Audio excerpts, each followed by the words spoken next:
People often wait for a crisis, Oh, wow. and then you're desperate.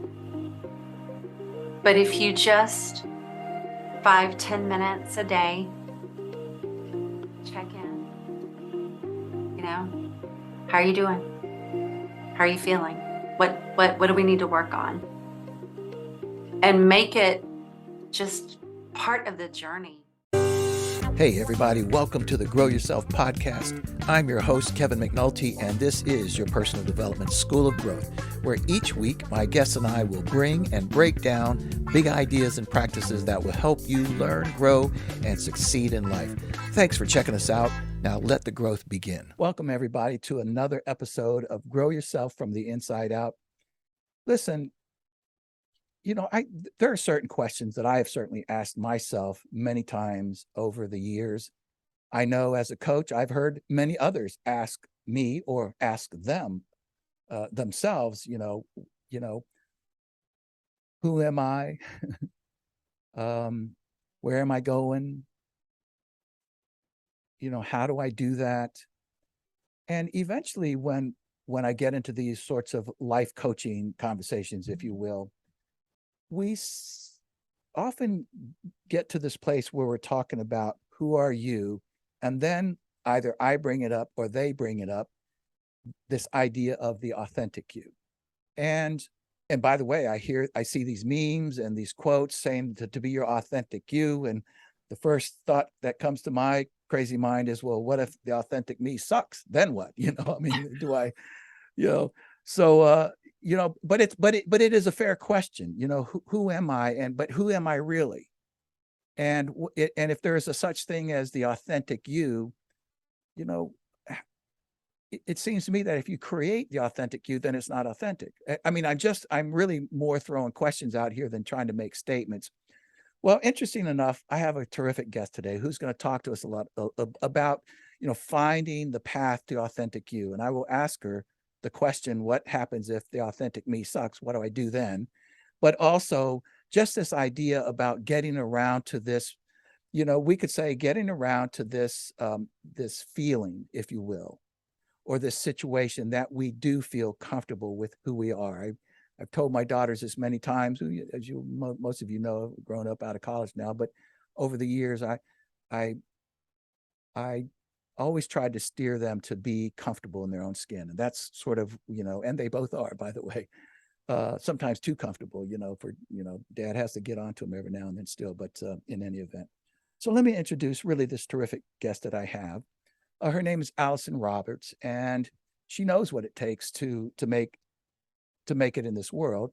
As a young woman who found herself homeless, pregnant, and forced to live in a car, she turned to the writings of Napoleon Hill for comfort and guidance. And if you haven't read Napoleon Hill, it's a must for everybody, in my opinion.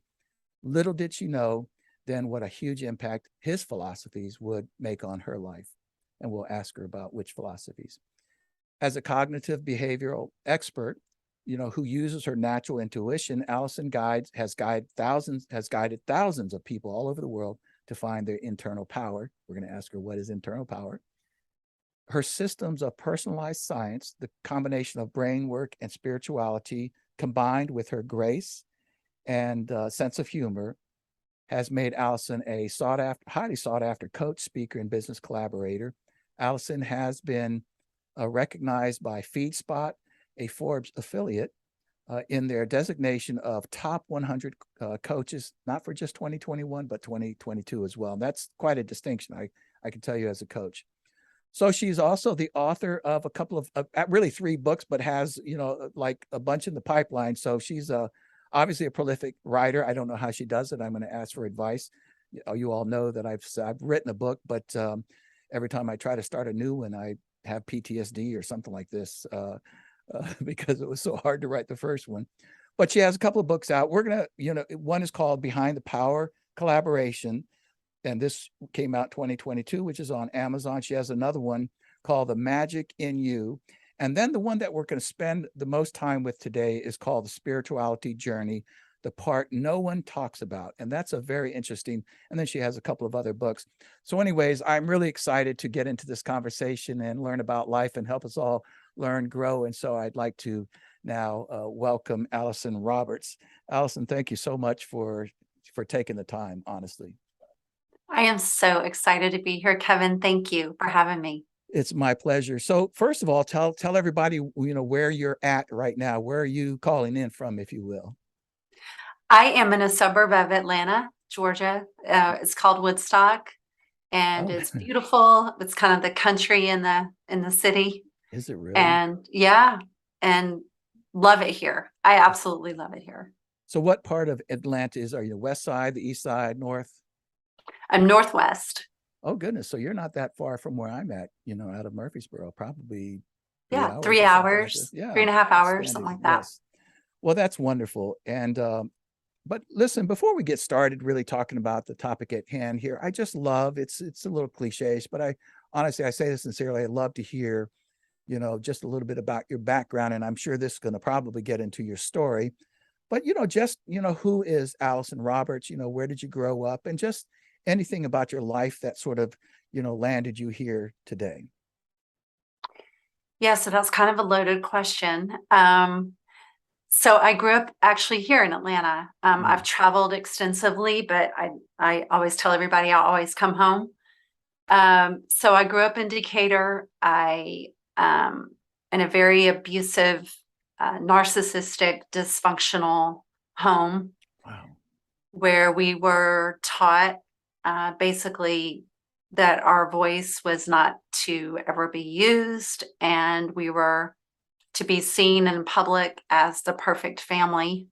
So it was a very confusing message to always present to the world that we were great and wonderful and amazing, and then just have so much violence and dysfunction inside the house. It was very Wow. confusing. Wow. Yeah. Honestly, I read into your book, but I didn't really kind of see that coming. I mean, I just think to myself, if if there's anything that sort of sets you up for this, what do you call it? I can't think of the term right now, though, sort of the fake you. Boy, Yeah. that I could see where that would do the trick, wouldn't it? Yeah. And I actually had a crazy Imposter syndrome. That's what I was trying to yeah. say, Hmm. Wow.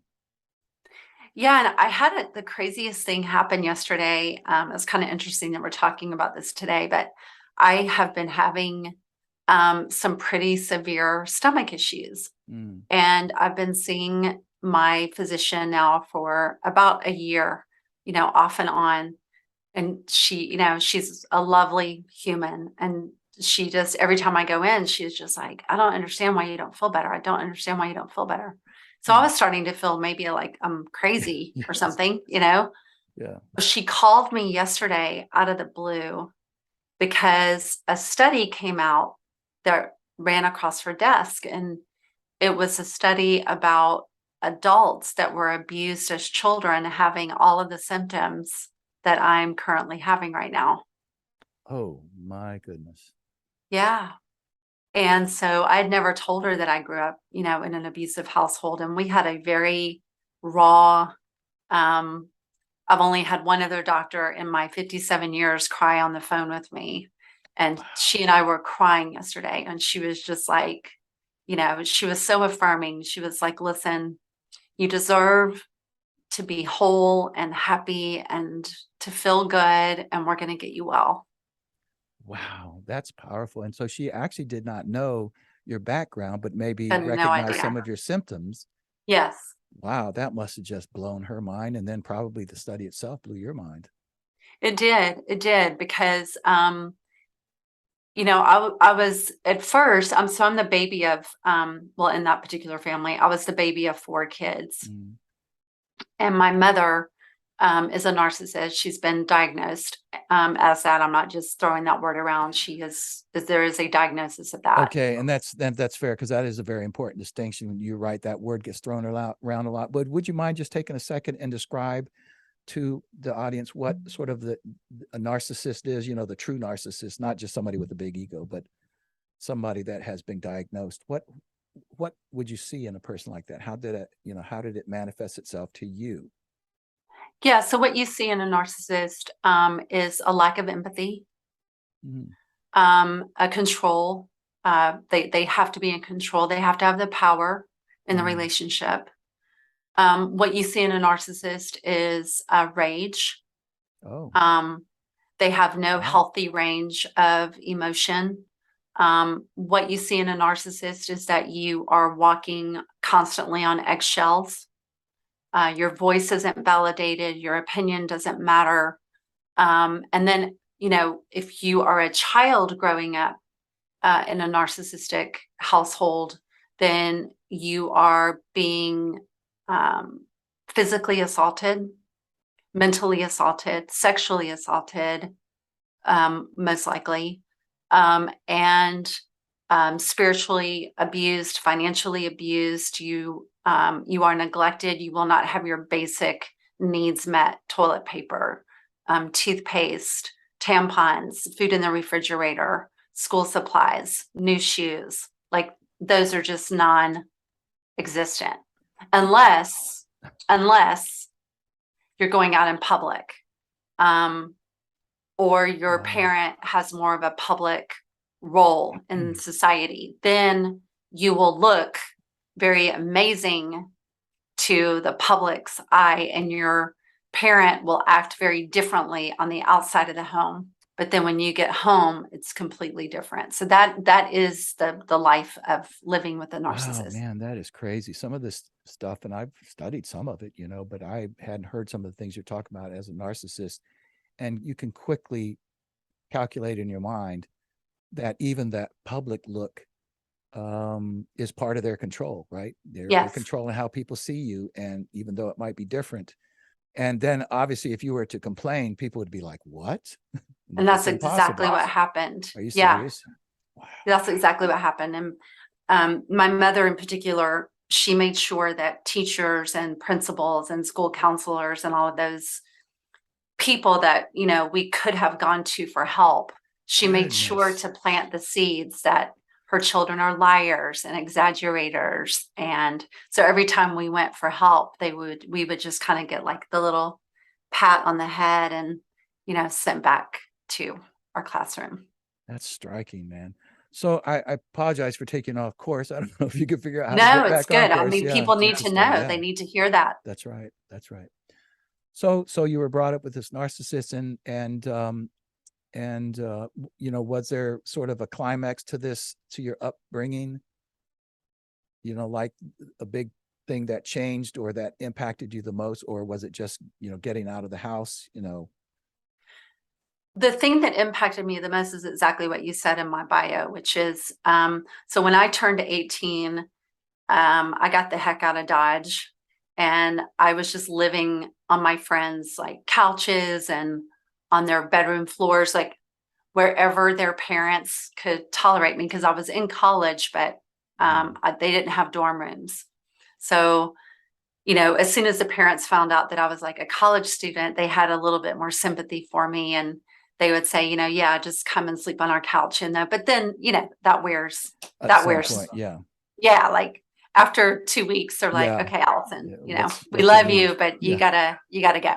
yeah. So that happened, that continued for, um, uh, I don't know, maybe 7 months, 8 months.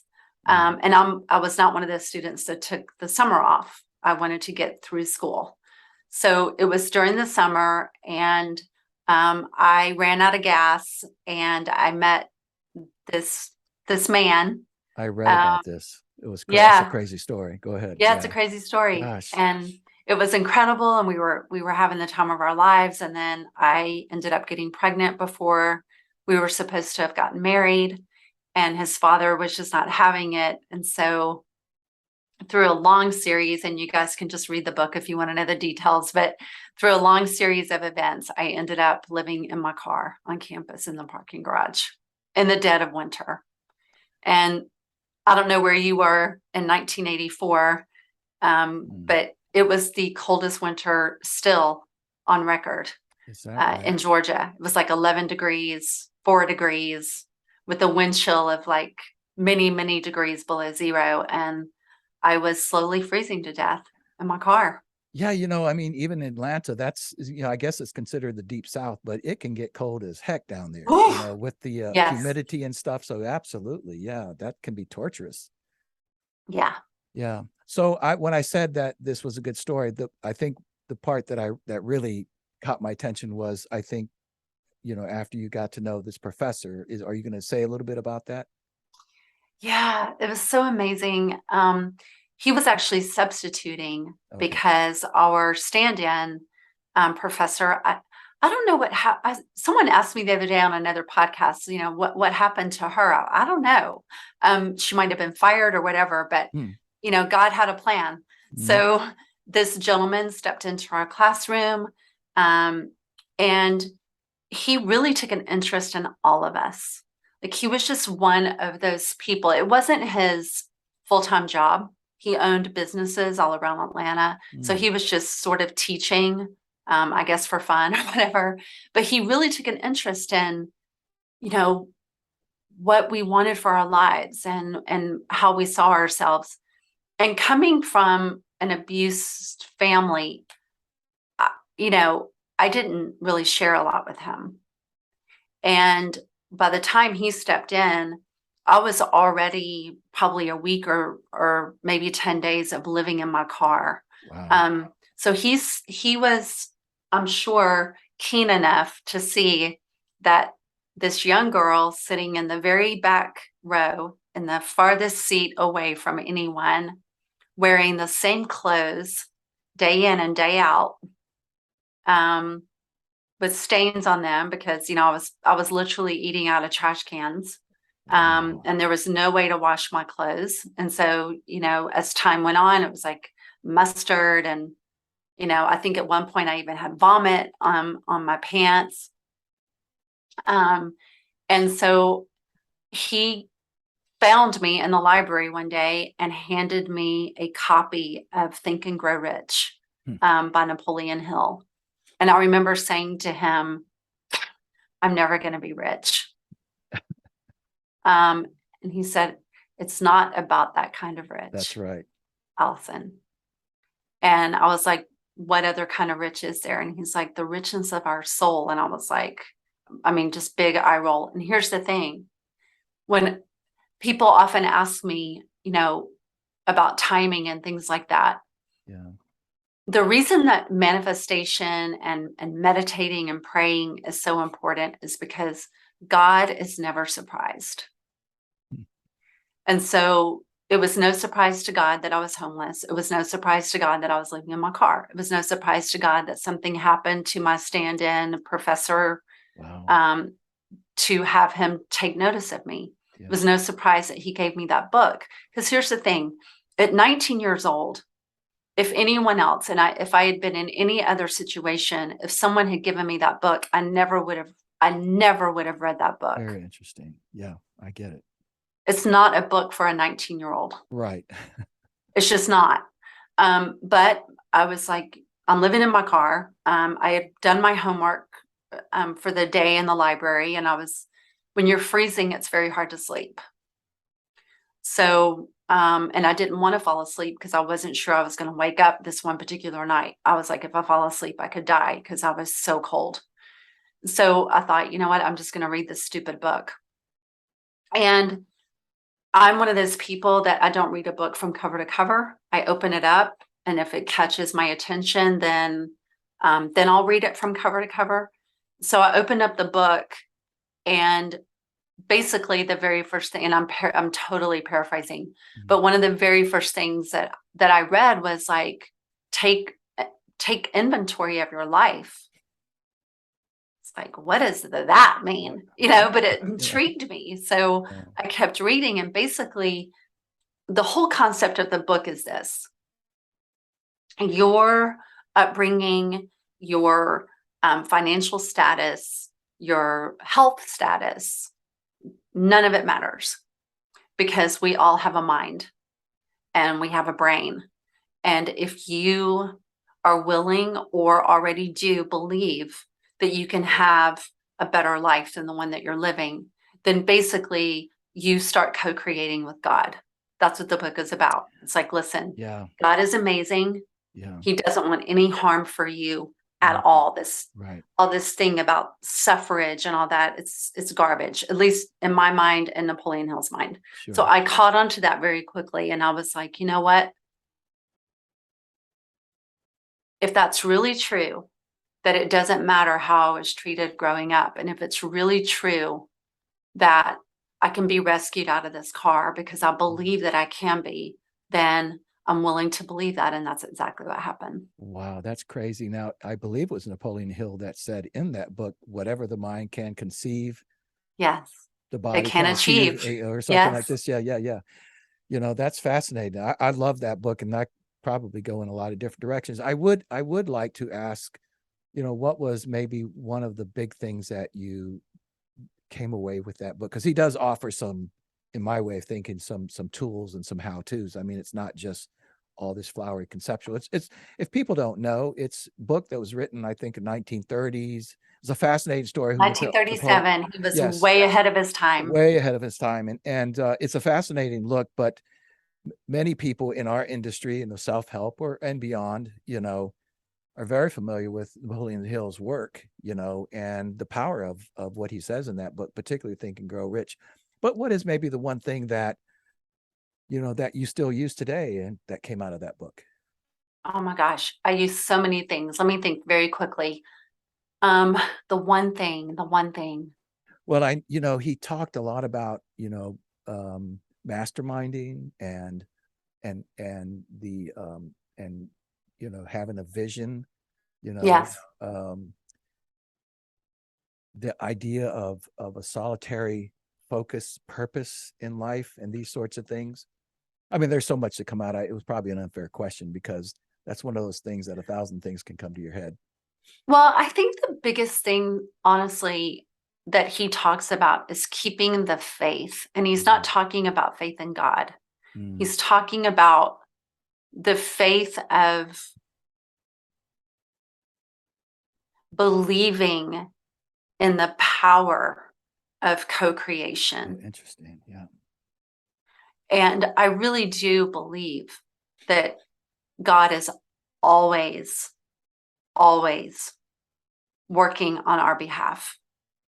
And people are like, well, what about cancer, and what about school shootings, and what Yeah. about this, and what about that? Those things happen. Yeah. They're- Uh, you yeah. know And one um could argue God's not doing that. I mean, no, God's not doing it, yeah, and he can't stop it because he right. gave us all free will. Correct. That's one of our gifts. And so, Correct. and Napoleon Hill talks about that in Think and Grow Rich too, Hmm. about use your free will to first help yourself, and second help humanity, then back to yourself, then humanity, Wow. then I loved that. I mean, I loved it so much, and I still love it. Yeah, and you were living that life of I'm not really helping myself. I mean, well, no, not Ugh. even that, that I need to help myself I can't help anybody else. I'm living in my car. I don't have any money. I don't have any food. I barely have gas. So it must have resonated with you. It did, because I didn't have any gas, because Yeah. I ran out trying to keep myself warm, Gosh almighty. and I also was living just in tons of shame and guilt. I had stolen a pair of gloves out of the library. I had taken things from the school. And so, Wow. and I'd grown up abused. And so I was just like marinated in this shame. And I remember, one of the nights that I was in my car, and um I had not prayed in a long, long time. And I love Jesus. He's amazing. He was amazing as a human, and he's amazing as a soul. He's just an amazing being. And so I remember one night I just surrendered to him. I just said, Jesus, I'm so sorry. I haven't had a conversation with you in a really, really, really long time. And it's not you, it's me, kind of thing. Wow. Um, and just said, and this was before I got the book. And I Oh, just said, I really, really need your help. Like I don't know what else to do. Like I'm at the bottom of my barrel here, you know? And then I think it was like 2 or 3 days later, probably 3, because Jesus loves it to work in threes. Um, I think it was 3 days later that my professor gave me the book, and it just very quickly just turned my life around completely. That's pretty amazing. And so you read the book, and then there was another very interesting dynamic that also took place in the parking lot, as I recall from your book, with your professor. Yeah. So the last night that I was in my car, I was really thinking, this is where I'm going to die. You know, I had, and in all fairness, I was contemplating suicide. Wow. I had already, I had thought about jumping off the parking garage, Goodness. roof. I had thought about a couple of different ways, that I can in my life. And, I was just I was hungry, I was freezing, I was dirty, I was just, and I was pregnant, and I didn't know what I was going to do with the baby that was inside of me. And it was just Wow. like all these things just constantly, Um, but one of the things that Napoleon Hill really encourages all of us to do is to visualize um, a reality that we want for ourselves. And I had been doing that, but that particular night, I was like, okay, I'm gonna drill this down. Like I'm gonna get so, so, so specific. And so I closed my eyes and I pictured myself like in a warm bed, drinking soup and warm tea and just being loved by someone, not a man, but just Yeah, in a just loved. loving, Yeah, caring environment. yeah. And I all the way down to manifesting the curtains that would be hanging in the bedroom with these tiny little flowers on them. And I heard a knock on my Volkswagen door, and I opened it up and my professor was standing there. Hmm. And at first I didn't know it was him. I mean, I thought it was him, but he was just like so bundled up. Oh, And wow. he was like, follow me home. My wife is there waiting for you. She's prepared dinner for you and we're going to help you. And I was like, I can't follow you. I don't have any cats in my car. So he put me in his truck and he took me to his house. And sure enough, his wife was like standing at the door waiting for me. And they took me in. She had soup and hot tea waiting for me. That's crazy, man. And she opened up the door to the bedroom, and there the curtains that I had visualized with the tiny flowers Yeah. were hanging on a rod. And I remember, and it still gives me chills, and I just want to cry every time I tell the story, because I was just standing there in the doorway and she was like, go take a hot shower. And she had laid out like this sweatsuit for me. She was like, go take a hot shower, That's come crazy. back. There's clean clothes here. And I couldn't move. And she was like, Allison, what is it? And I was like, I saw this in a vision, tonight. I saw this. And That's she said, of course you crazy. did, because Did they she were really say Napoleon that? Hill Oh, followers, right, right, right, right, right, right, right, right. She was Yeah. like, of course you did. And I'm so glad. I'm so honored to be the person to fulfill your, vision for you. And it just, it was amazing. I mean, I'm just not sure I could move. I would just be in sort of this catatonic state, I guess. I would just like, can this really be happening? I mean, Yeah. And that's a little bit specific. it's very specific. Yeah. And I was standing in the shower. I think I took a shower until the hot water just like completely ran out. Wow. Um, and I remember being in the shower and just over and over and over just saying, thank you, God. Thank you. Thank you. And that's when I realized too the power of authentic gratitude. Yeah. Yeah. Yeah. So um so let's keep moving then, so I guess I want to try to get us to the place of understanding what you do now and how all of this stuff has, manifested who you are today. So just keep going and talk about, how the trajectory kept going from there. So you obviously finished college, I or did did. you maybe? Okay. Yeah. And I did an internship with battered women Oh, and wow. got very quickly burned out with that. Got into the real estate profession, Hmm. did very, very well. Then the market crashed. Then I took a year off and had to do some serious soul searching. And then I hired a business coach, and she encouraged me to become a cognitive behavioral coach. She's like, you already Interesting. know, you know this already.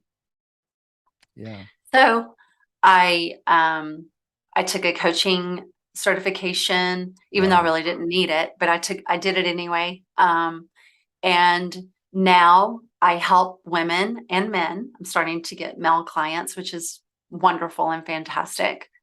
Really, what I help people do, honestly, is turn around and look at their childhood, because in our childhood is where all of our challenges began. In our childhood is where all the false beliefs come from, and the feelings of unworthiness, and the belief that we're not enough, and the Yeah. imposter syndrome, and confusion, and all of those things.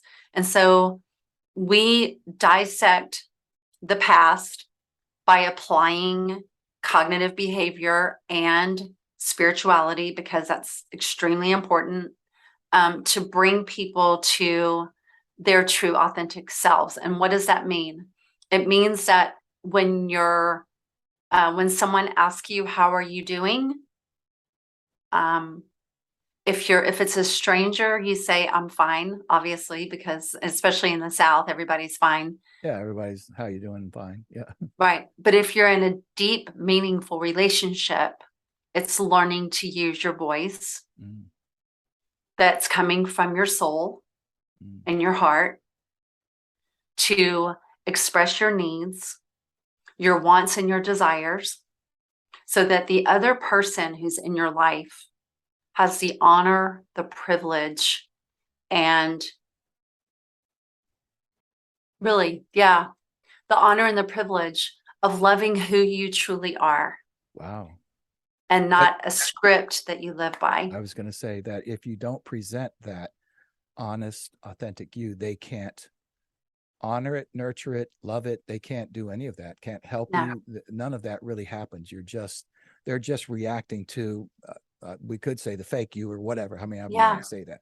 And Right. doesn't mean that people are trying to be fake, but No, as you well they just don't know, know any better. correct. And sometimes we build up these mechanisms, I guess you could say, to cope with, I don't want you to know me, because if you knew me, you wouldn't like me. Right. You may not love me. Right. Right. And then I'll be alone, and then I'll die alone, and then Yeah. everybody will hate me, Yeah. and I'll have to eat That's right. worms and all the That's things. right. But but nothing wrong with worms. Let's not Nothing let's wrong not with worms. If you want to let's eat worms, that's let's fine. not be hating on worms. They're perfectly good to eat. So, okay, no, that's terrific. And you also say that you help people find their internal power. So what do you mean by internal power? I mean, I guess we could all sort of guess what it is, but I really want to hear your idea of internal power. Yeah, our internal power really is our voice. Mm, It's speaking. It's our internal power is speaking the words that match how we feel. mm, That's really what it is. wow. It's having the courage and the bravery to have difficult conversations, Hmm. to stop rescuing everyone, Mm, to stop allowing the mistreatment from others, to set beautiful boundaries, to state those boundaries so that people know where they stand with you, to be willing to, you know, I'll tell you, like growing up in the South, right? Like a lot of and it could be everywhere, but like if I go to a party, I'm asked three questions. The first, what do you do? Where do you go to church? mm. Where did you grow up?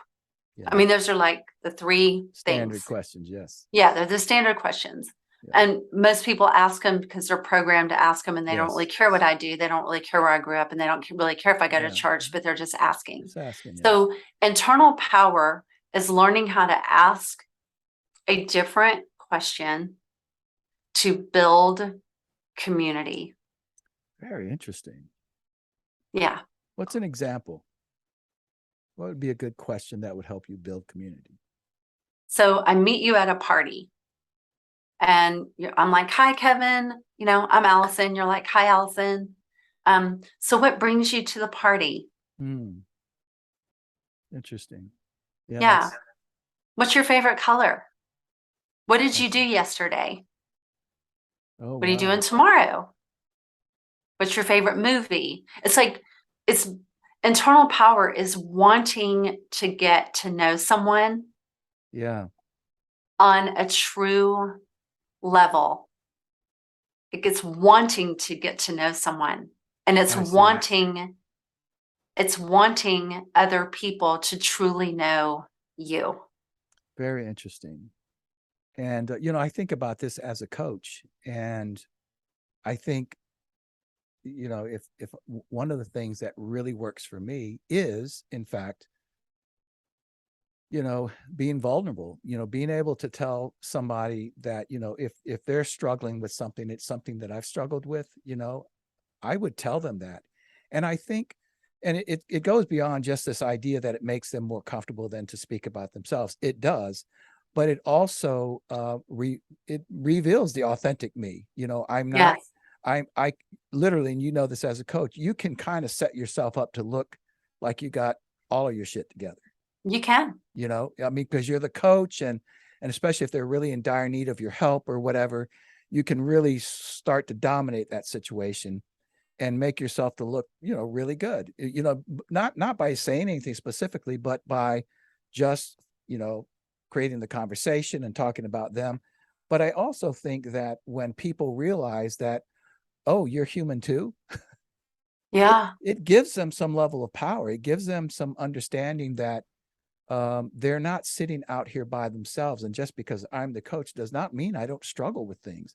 And exactly. it really, when I do that, I see as a coach, you've probably seen the same thing, is it just immediately changes the tone of the conversation. It just starts to get more authentic. It's kind of like they're saying in their head, okay, this guy's real. He's had his own stuff, Mhm. let's just talk. Let's get down to some serious talking. Well, in real conversation, Real both conversation. people are feeling seen and heard, and Hmm. that creates safety. There you go. And safety is everything. Safety is everything. Yeah, and as a matter of fact, I think can't think of the author right now. In Crucial Conversations, they talk about the first rule of having having really difficult conversations is making sure the other person feels some level of safety to talk around you. If Yes. they perceive you to be this critical, judging person, they're not going to speak up. You know, No. so you have to set that tone, hopefully before the conversation. But then Mhm. sometimes in the conversation, you see, that's very, very interesting.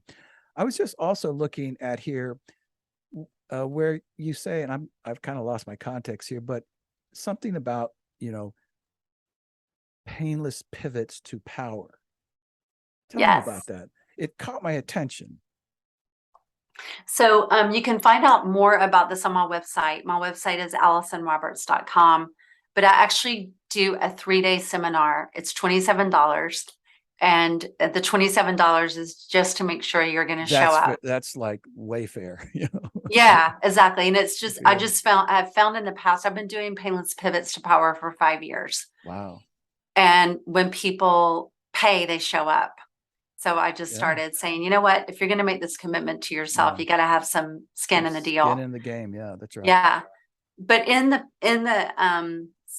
webinar, and it is virtual, it's over Zoom. I teach people how the brain works Mm, and how to explore their spirituality, faith, whatever you want to call it, because so many people are very connected to religion, but they're not very connected to their hmm. soul experience of it. Yeah. So I teach them how to have a soul experience Ah, while they are using their brain. oh, very interesting. Yeah, Yeah. I mean, God gave us our brain. Yes, that's true. That's very, very true. And I think, the the whole concept of spirituality, including talking about your soul, even down to the question of who am I, Yes, there are so many there's so many pieces that I can speak for myself um that make it really challenging to separate religion from spirituality. yes, We understand religion to really be, and I don't say there's anything wrong with religion. I mean, many of us need some kind of a structure to work what we're doing. But maybe to your point, that we get caught up in the patterns, in the just the, here's what the you do, then rules, this, the rules, and all those sorts of things. the shame. The shame, sometimes the shame, yeah, all of that. Um, but perhaps, as you're saying, pivoting to this idea that we are a soul. Each of us are a Yes, soul. I've yes, I've done things before, like asking people like in their workplace, if they're sitting around having lunch together or just having around a meeting, to very quietly, of course, to look at each person, even the people that you don't like, and simply look at them though as though they are a soul inside of that body talking, and the body is just the mechanism from which it comes. And people, they often come away from that saying, it made me see that person differently, yes, because I started not seeing like this person. I started seeing this little soul inside of them talking, and all of them one person said, I started seeing them all as kids, almost children, speaking out of this big body. And I just, it's a fascinating way to think about that, you know that there's a soul in all of us, and some of us just go through life never thinking about it, and we just end up really a slave to our ego, really. I mean, I think that's frankly what is, meant in the Bible about all of those things. Don't be a yeah, slave to the world, yeah. worldly ways. It's hard to do, though, isn't it? It's hard to just really, maybe not. I don't know. I think that um I think that anything is hard if we think it is. Okay, fair enough. So you're You starting to know, sound like I will Wayne say Dyer. it takes discipline for sure. Yeah, It's like going to the gym. If you want to build muscles, you've got to lift weights somehow, some way. And it's the same thing with our spirit. If we want our soul to expand, we can't just sit around watching Netflix hoping that our soul is going to expand. So it to your point, it does take discipline, yeah, which that's can be hard if you don't have the true desire, or if you, like you said, if you're living in your ego, which is not what people think it is, but if right. you're living in your ego and you're not paying attention to building that muscle of spirit, you're right. It is hard. So very interesting. Now, this intrigues me. You said, about the ego, and it's not what people think it is. So, what are we missing about the ego? What do you say the ego is? Well, I think a lot of people confuse it with like wealth and Mm, big houses and nice cars and all of those things. And you can't think that that's wrong and at the same time believe that you are I God's see. child and that you can inherit the world as he promises. Yes. And so a lot of people think that ego based things equal money, and that's not true. Wow, very interesting. Yeah, that's very interesting. Kind of along this line, I read this piece in your book, and I can't honestly, because I put it on a separate paper, so I don't know exactly what chapter this came out of. Forgive me, but it says the thing you must always remember and grow to understand is that your life has deeper meaning than you can comprehend. Your path to finding it is to heal yourself daily, tap into your soul, listen and follow the guidance you receive. If you follow this recipe, you will have peace that surprises all understanding. I think I've heard that before, and your life will make more sense as you go. And this, can you share a little bit about what you mean by all of that? It's a very interesting paragraph that you can finding it to heal yourself daily. Yeah. People often wait for a crisis Ah, wow. and That's then right. you're desperate. But if you just 5, 10 minutes a day, check in, you know, how are you doing? How are you feeling? What do we need to work on? And make it just part of the journey instead of this big thing. Yeah. Yeah. Boy, that's fascinating because as you just said that, you're right. When we wait for a crisis, that's when, of course, our emotions jump in, stress, fight or flight. And it's already proven that, the more emotions you have, the less you think rationally. And Yes. so what you're saying is that in your rational, loving, peaceful voice, before something happens, you Yes. are practicing this idea of speaking kindly to yourself, perhaps even meditation. But that's very interesting. And that in and of itself can produce healing. Yeah, and just taking an honest look at, how you're communicating. Do you listen to people?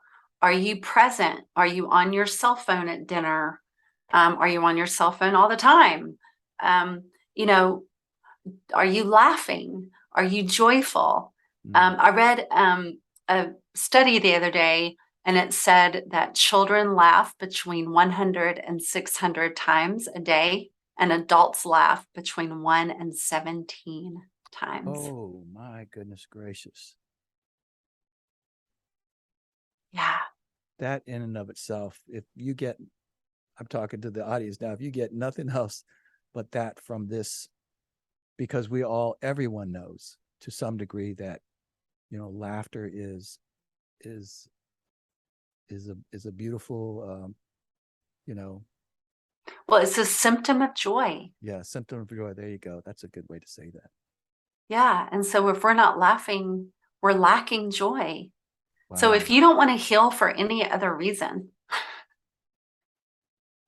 then heal because the people in your life are not laughing with you. You're not laughing. You're not having joy. You're not in joy, And you know, enjoy. You're not in right? joy. Yeah. Yeah. Wow. That's beautiful. Wow. Well, listen, I mean, we're getting, right up on 45 minutes. And, I would love for you before I'm going to ask you where everybody can find you. And of course, we'll put all of that in the show notes and that sort of thing. But, you know, um, beyond sort of already the good tips and advice that you've already kind of put forth here, you know, if somebody wants to, begin this journey, this spiritual journey, what would you recommend in practical? Where does one start if they don't know where to start? And we're talking about people that might be very religious, if you will, or people who are not religious at all. You know, where does one start, Allyson? If you're super religious, um, then I would look to your church, Mm. and just see what kind of program or um, find something that resonates with you. Um, if you're not religious at all, or if you're somewhere in between, honestly, my book, The Spiritual Journey, because as you know, it has journal prompts at the end of every single I saw chapter. that. Those are really terrific, by the way. Thank you. Great So, questions. Yeah. No, really, that's so good. yeah, so it's on Amazon. Here's what it looks like. Spiritual journey. Yes. The Spiritual Journey, the part no one talks about. There are many very deep questions at the end of each chapter to make you do exactly what Napoleon Hill, um, the thing that changed my life, which is taking personal inventory and seeing where you've been, where you are, and where it is that you want to go. So now you've prompted two more quick questions, if I may. One, when you're on a spiritual journey, or if somebody embarks on a spiritual journey, let's just say it's somebody who hasn't kind of really done any of that sort of thing in any faith or religion. So if they're embarking on a spiritual journey, that's going to be kind of a whack question, but what are they looking for? What are they what do they hope the end is, you know? So you say journey, so that's fair enough, but what are they hoping to discover there in the journey? I think what people are looking for is peace. Oh, interesting. Mm, mm. Oh, very interesting. Yeah, everyone wants peace, Yes, that's true. Love and peace. regardless of what the circumstances are. And I think that people um, who are on a spiritual journey, they understand that there's something bigger at work. Um, I think they're looking for a partner who's on their side, Always who's unconditionally. yes, yes, unconditionally on their side, and that was the biggest thing for me at at the age of 19 is finally realizing that I had a partner. I had a partner, and um, that God was working on my behalf, not against me. I love that a lot. And I believe that a lot too, because, as people read into the Bible, you can come away with so many different understandings of it, point of views. And, over the years, I've seen many speak about sort of the darker side of God, and or some of these other things, or, you know, but I try to, this is just my feelings, that the coming of Jesus was, there might have been multiple reasons, but one of them was to share that it's really about love and peace. It's, let's not make this complicated. Love thy neighbor and love thyself. And, as I think about things that are the hardest thing to do, that if you want to talk about the flesh or the worldly ways, it is in being in that constant state of peace and love. If that's possible. Maybe it's not. I mean, we're not perfect, but still, um, however you define love, um, I can tell you there's a couple people I can think of that I struggle to love them. I may not hate them, but I still Right. struggle. And I don't, and so, this is, to me, this is part of the journey. It's part of my journey, is figuring out how to not let the ego control me and want, whether it be revenge or just be resentful or whatever the case, judgmental. But man, that's hard. I think that's the big struggle in life. Yeah, I mean, it's why we have to heal ourselves. Good point. Yeah, because we're only hurting ourselves when we walk Yeah. around feeling that way. And we're usually acting out of something that we may not be completely familiar with, you see. Yeah, that too. That's very Yeah. interesting. Well, listen, Allyson, tell everybody where they can find you and your books. We know they're on Amazon, and we'll put them in the show notes, but I just love for you to just share it out loud. Yeah. So if you go to AllysonRoberts.com, there's a free meditation that's waiting there for you. Nice. You do have to put your email in, but I promise you from the bottom of my soul, I do not spam. So you're not going to be getting 10 emails from me a I did day. listen to that, by the way. It's beautiful. Yeah. Yeah. Yeah. I don't believe in that. Oh, thank you. I'm glad that you like Yeah. the meditation. Yeah. So there's a meditation waiting there for you. All of the links to all of my books are there. You can find that. You can sign up to Painless Pivots to Power on my website, invest $27 in yourself, and just find out more about how to stay in touch with me if you want to. That's a beautiful thing. And your name is spelled Allyson, just so that people know on Allyson, Yes, AllysonRoberts.com. So, anyways, it's all going to be in the show notes, but somebody may have hurried and written it down and going there right now. So beautiful. I can't thank you enough, Allyson, for, one, just honestly, I just respect people that can bring their, I know it's kind of a worn out term, but their vulnerability to the table and talk about it, the struggles that you had in life. But more, you've obviously turned this in, not just, you know, as a story, but as a story that now offers the rest of us some understanding and how we can improve, how we can start a spiritual journey, how can you read one book and it have an impact on us all. And I mean, I think, it just in the short time that I've got to know you, you certainly are an advocate, if you will, if you want to put it that way, of the Bible.